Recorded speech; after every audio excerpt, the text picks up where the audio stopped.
Mesdames et Messieurs, chers amis. Chaque année, la célébration de la fête nationale me confère l'agréable privilège de remettre des distinctions honorifiques.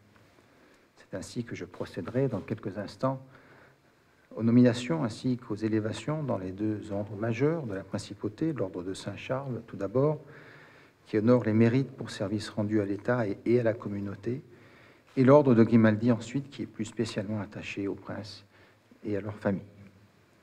Mais je voudrais au préalable évoquer, pour leur rendre hommage, toutes les personnes honorées dans le cadre de notre fête nationale, quelle que soit la distinction qu'elles reçoivent.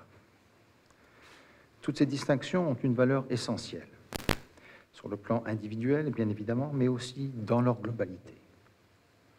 C'est en effet en se plaçant sur ce plan plus général que l'on prend conscience de ce que les récipiendaires de l'ensemble des promotions constituent une force d'entraînement de notre pays vers l'avant, témoignant par là même de l'énergie, de la vitalité de notre communauté dans toutes ses composantes.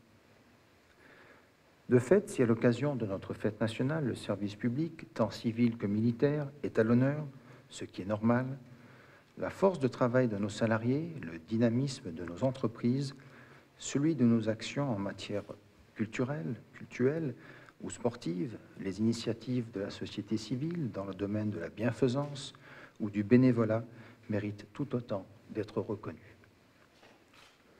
Je voudrais donc ce soir saluer tous les nouveaux promus au titre du mérite culturel, de la médaille d'honneur, de la médaille du travail, de celle de l'éducation physique et des sports, sans oublier la médaille de reconnaissance de la Croix-Rouge ou encore celle du mérite national du sang.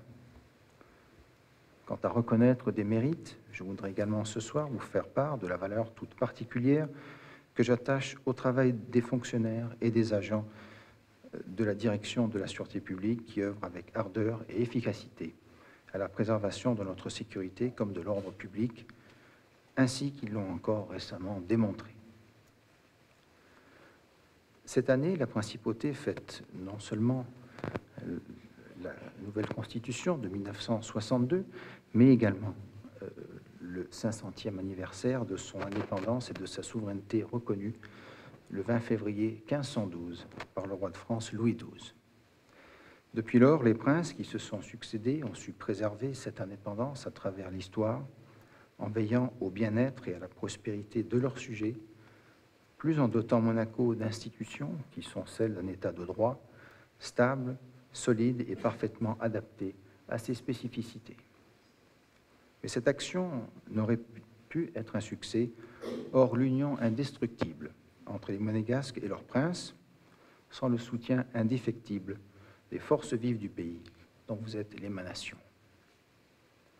Je m'attacherai à poursuivre cette œuvre avec détermination dans un monde en perpétuel mouvement où l'information circule à une vitesse jamais atteinte, en proie à des crises et à des menaces de toute nature, mais aussi plein d'opportunités pour notre pays. J'ai la ferme conviction qu'ensemble, nous saurons les saisir. Il n'est de richesse que de femmes et d'hommes. Vous êtes la richesse de ce pays. Je vous remercie.